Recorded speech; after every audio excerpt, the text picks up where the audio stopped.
आज हम देखने वाले हैं महादेवी वर्मा का जीवन परिचय। ये बोर्ड एग्जाम की दृष्टि से बहुत ही इंपॉर्टेंट जीवन परिचय है। अगर आप क्लास 10th में हैं और खासकर यूपी बोर्ड में हैं तो आप इस वीडियो को पूरा जरूर देखिए। और इसके पहले हम आचार्य रामचंद्र शुक्ल, जयशंकर प्रसाद, राजेंद्र प्रसाद इन सभी की वीडियो बना चुके हैं रामधारी सिख दिनकर। तो नहीं देखें तो आपको डिस्क्रिप्शन में लिंक मिल जाएगी, इंपॉर्टेंट जीवन परिचय के नाम से है प्लेलिस्ट, आप जाकर चेक कर सकते हैं। चलिए देखते हैं। यहाँ पर देखिए सबसे पहले जीवन परिचय महादेवी वर्मा, ठीक है। कितना मतलब मैंने सरल भाषा में आप देख सकते हैं लिखा, मतलब आप एक बार में समझ जाएंगे। और छोटा सा लिखा है जितना आपको आपके बोर्ड एग्जाम में लिखना चाहिए। चलिए देखते हैं। यहाँ पर देखिए, यहाँ पर महादेवी वर्मा का जन्म सन 1907 ईस्वी को उत्तर प्रदेश राज्य के फर्रुखाबाद नामक जनपद में हुआ था। इसको मैंने अपनी भाषा में लिखा है, मतलब एकदम सिंपल भाषा में। आप चाहें तो बदल सकते हैं। जैसे कि देखिए कैसे आपको मतलब जीवन परिचय याद करना है। जैसे देखिए यहाँ पर महादेवी वर्मा का जन्म सन 1907 ईस्वी को उत्तर प्रदेश राज्य के फर्रुखाबाद नामक जनपद में हुआ था। तो अब यहाँ पर आपको क्या क्या याद करना इंपॉर्टेंट है कि भाई 1907 ईस्वी को हुआ था। दूसरी बात यहाँ पर जनपद क्या था, फर्रुखाबाद यानी जिला था, और उत्तर प्रदेश राज्य था। तो आप कोई भी लिख सकते हैं कि भाई महादेवी वर्मा का जन्म उत्तर प्रदेश राज्य के फर्रुखाबाद नामक जनपद में सन 1907 ईस्वी में हुआ था। तो आप किसी भी प्रकार से लिख सकते हैं। ये थोड़ी जरूरी नहीं है कि जो मैंने लिखा उसी को आप रटते रहिए, ठीक है। इसको बस बनाना आप सीखिए थोड़ा सा। अब देखिए आगे क्या है। इनके पिता का नाम गोविंद प्रसाद तथा माता का नाम हेमरानी देवी था। तो इनके पिता का नाम क्या था, गोविंद प्रसाद था, और माता का नाम हेमरानी देवी था। तो बस सिंपल सी बात है कि भाई पिता का नाम गोविंद प्रसाद और माता का नाम हेमरानी देवी था। यहाँ पर गोविंद प्रसाद है, यहाँ पर थोड़ा गलती हो गई थी। अब आगे देखिए, यहाँ पर इनकी माता एक धार्मिक स्वभाव की महिला थी। आप कह सकते हैं इनकी माता एक विदुषी एवं धार्मिक स्वभाव की महिला थी। विदुषी भी वही होता है। तो आप किसी भी प्रकार से लिख सकते हैं, बस आपको वर्ड आने चाहिए कि किस प्रकार से हम इसको अच्छे से एक रचनात्मक दृष्टि से बना सकते हैं, है ना। तो चलिए देखते हैं यहाँ पर आगे। इनकी माता तो एक भाई धार्मिक महिला थी, अतः इन्हें रामायण और महाभारत की कथाएं सुनाया करती थी, जिसके कारण इनके मन में काव्य के प्रति रुचि जागृत हो गई और ये काव्य रचनाएं बहुत छोटी उम्र में लिखना प्रारंभ कर दिया और इनका काव्य रचना लिखने में मन लगता था। ये अच्छी अच्छी काव्य रचना लिखी। इस तरह तो जीवन परिचय मतलब बड़ा करने के लिए आप बहुत सारा लिख सकते हैं। ये मैंने इंपॉर्टेंट लिखा जो आपको याद ही होना चाहिए, ठीक है। अब इसके बाद आप चाहें बड़ा करना चाहते हैं तो कर लीजिए, वरना अगर आप इतना छोटा जीवन परिचय भी लिख देते हैं तो आपके बोर्ड एग्जाम में 3 अंक का होता है, एक भी नंबर कोई नहीं काट सकता गारंटी के साथ। क्योंकि 1 नंबर तो आपकी एक रचना के लिए मिल जाता है, 2 नंबर आपके मिलता है उसमें के लिए जीवन परिचय लिखने के लिए। तो इतना बड़ा लिखने की जरूरत भी नहीं होती है। और कैसे लिखना ये भी मैं आपको बता दूंगा वीडियो में आगे चल के, ठीक है, मतलब वीडियो बना दूंगा। अब देखिए क्या है, यहाँ पर हो गई इनकी प्रारंभिक शिक्षा इंदौर में तथा उच्च शिक्षा प्रयाग में हुई थी। देखिए इनकी प्रारंभिक शिक्षा मतलब आप कह सकते हैं प्रारंभिक जो होती है 1 से 8, ठीक है, ये सब क्या हुई थी इंदौर में हुई थी। और उच्च शिक्षा इनकी प्रयाग में हुई थी, मतलब प्रयाग में हुई थी। बस सिंपल है याद करना कि भाई इनकी प्रारंभिक शिक्षा इंदौर में तथा उच्च शिक्षा प्रयाग में हुई थी। तो बस अब आगे देखिए, इन्होंने संस्कृत भाषा में MA उत्तीर्ण किया। तो यहाँ पर आप लिख सकते हैं इन्होंने संस्कृत भाषा में MA की परीक्षा उत्तीर्ण की। तो किसी तरह भी आप लिख सकते हैं भाई, ठीक है। अब देखिए, और प्रयाग महिला विद्यापीठ में प्रधानाचार्य हो गई। यहाँ पर मैंने प्रधानाचार्य लिख दिया, ये प्राचार्य थी, प्रधानाचार्य नहीं थी। तो प्राचार्य या प्रधानाचार्य एक ही है, आप लिख देंगे, कोई इतना जांचने वाला नहीं है, सही है ये भी, ठीक है। अब आगे देखिए, इनका विवाह होना चाहिए था, इनकी मैंने लिख दिया है।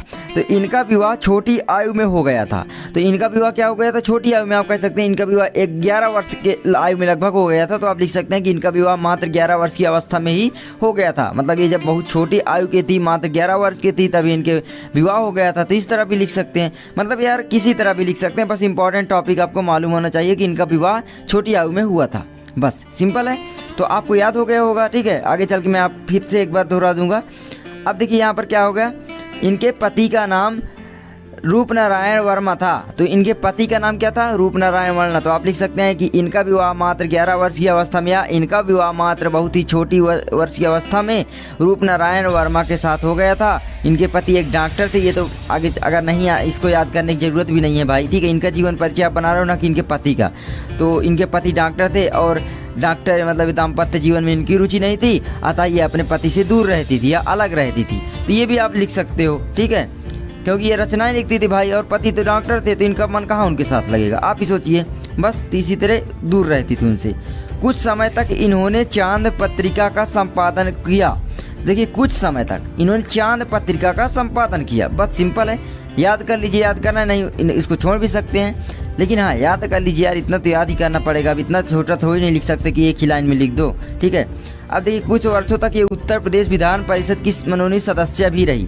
अब यहाँ पर सदस्य नहीं लिखना, सदस्य लिखना, क्योंकि औरतों के लिए बड़ा लगा दिया जाता है, मतलब सदस्य है तो सदस्यता हो गया, प्रधानाचार्य है तो प्रधानाचार्य हो गया, तो इस तरह से कर दिया जाता है, ठीक है।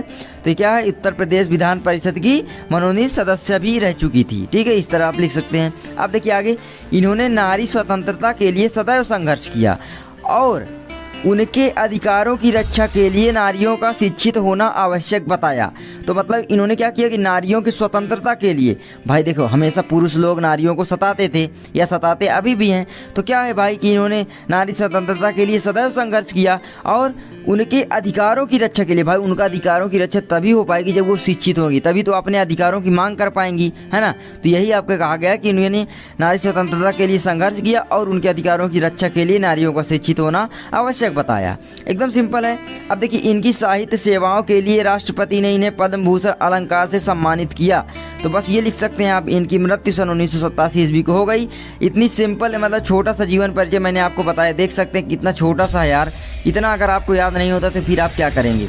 तो 3 नंबर आपका ये क्लियर हो जाता है। आपका बोर्ड एग्जाम में 3 नंबर का प्रश्न आता है, सॉरी रात है तो जीव आ रहे हैं, तो ये आपका क्लियर हो जाता है। फिर से मैं एक बार पढ़ देता हूँ और इसको याद करवा देता हूँ। देखिए, महादेवी वर्मा का जन्म सन 1907 ईस्वी को उत्तर प्रदेश राज्य के फर्रुखाबाद नामक जनपद में हुआ था। यह महादेवी वर्मा का जन्म उत्तर प्रदेश राज्य के फर्रुखाबाद नामक जनपद में सन 1907 ईस्वी को हुआ था। कुछ भी लिख सकते हैं। इनके पिता का नाम गोविंद प्रसाद तथा माता का नाम हेमरानी देवी था। इनकी माता एक धार्मिक स्वभाव की महिला थी। अब धार्मिक स्वभाव की महिला थी तो आप लिख सकते हैं कि अतः इनके मन में धर्म ग्रंथों के लिए प्रेम हो गया और साथ में ये काव्य रचनाएं बहुत छोटी उम्र से लिखना प्रारंभ कर दिया। तो महादेवी वर्मा एक काव्यत्री ही थी, मतलब काव्य रचनाएं ज़्यादा लिखती थी, ठीक। कुछ ही गद्य लिखी लेकिन पद्य ज़्यादा लिखी इन्होंने। अब देखिए आगे, इनकी माता एक धार्मिक हो गए, ठीक है। इनकी प्रारंभिक शिक्षा, ठीक है, कहाँ पर हुई, इंदौर में, तथा उच्च शिक्षा प्रयाग में हुई। बस सिंपल है, इनकी प्रारंभिक शिक्षा इंदौर में तथा उच्च शिक्षा प्रयाग में हो गई। इन्होंने संस्कृत भाषा में MA की परीक्षा उत्तीर्ण किया। इन्होंने संस्कृत भाषा में MA किया या MA की परीक्षा उत्तीर्ण की, ठीक है। और प्रयाग महिला विद्यापीठ में प्रधानाचार्य हो गई।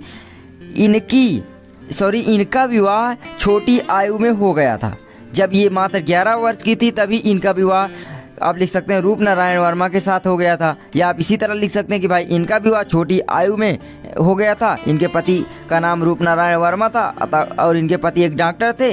अब इनके पति जब डॉक्टर थे तो इनका उनके साथ रहने मन नहीं लगता था, क्योंकि ये काव्य रचनाएं लिखती थी, तो अतः ये अपने पति से दूर रहती थी। इस तरह भी लिख सकते हैं। सिंपल है यार, बस आपको सेंस लगाने की ज़रूरत होती है जीवन परिचय याद करने के लिए, आपको रटने की ज़रूरत नहीं होती। बहुत सारे लोग बताते हैं बस याद कर लो याद कर लो, यार कब तक याद करोगे। इसीलिए मैं बताता हूँ कि आपको रटना नहीं है, इसी तरह लिखना है।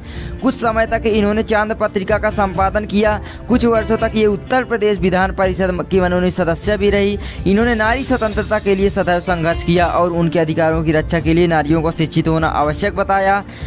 इनकी साहित्य सेवाओं के लिए राष्ट्रपति ने इन्हें पद्म भूषण अलंकार से सम्मानित किया। इनकी मृत्यु सन 1987 ईस्वी को हुई। अब आप यहाँ पर लिख सकते हैं कि भाई हिंदी की ये महान लेखिका, महान कवित्री, ठीक है, महान आप लिख सकते हैं कवित्री का देहांत सन 1987 ईस्वी को हो गई, या हमेशा हमेशा के लिए हमारे पास से दूर चली गई। और इनकी रचनाओं को सदैव हम स्मरण करते हैं और हमेशा ज्ञानियों के मन में इनकी रचनाएं होती हैं और याद करते हैं। तो इस तरह कुछ भी लिख सकते हैं। अब देखिए इंपॉर्टेंट रचनाएं, अतीत के चलचित्र। ये देखिए इतना इंपॉर्टेंट है, आपके परीक्षा में हर साल आता है लगभग। ये मैंने देखा अभी लिखा था कि भाई अतीत के चलचित्र के लेखक का नाम बताइए। अब यहाँ पर आपको ध्यान देने वाली बात है कि लेखक पूछ लेता है कि अतीत के चलचित्र के लेखक का नाम बताइए, तो आपका दिमाग घूम जाएगा कि यार लेखिका तो पूछ नहीं रहा, तो महादेवी वर्मा कहाँ से हुआ। मैं आपको बता दूं, बोर्ड एग्जाम में इतना डिटेल से कुछ भी नहीं करता, ठीक है। लेखक अगर कहता है तो आप महादेवी वर्मा का भी नाम वहाँ पर शामिल कर सकते हैं, कुछ भी दिक्कत नहीं होने वाली है। मतलब लेखिका भी की नाम शामिल कर सकते हैं, कोई ज़रूरी नहीं है कि लेखक हो या लेखिका, ठीक है।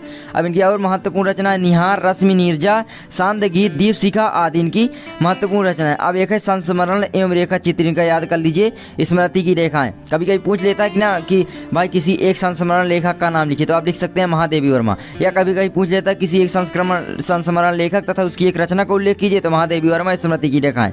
या किसी एक रेखा चित्र का नाम लिखिए, तो स्मृति की रेखाएं हो गई। या किसी एक रेखा चित्र लेखक का नाम तथा उसकी एक रचना का उल्लेख कीजिए, तो ये भी आपका हो गया स्मृति की रेखाएं रचना हो गई, और महादेवी वर्मा उनके लेखक हो गए या लेखिका हो गई। ठीक है, तो इस तरह से आप कर लेना। आई होप आप समझ गए होंगे। वीडियो थोड़ा लंबी होगी आपको समझाने में, लेकिन मैंने आपको बहुत ही अच्छे तरीके से आई होप समझा दिया होगा और आपको याद करने में एक भी कठिनाई नहीं होगी।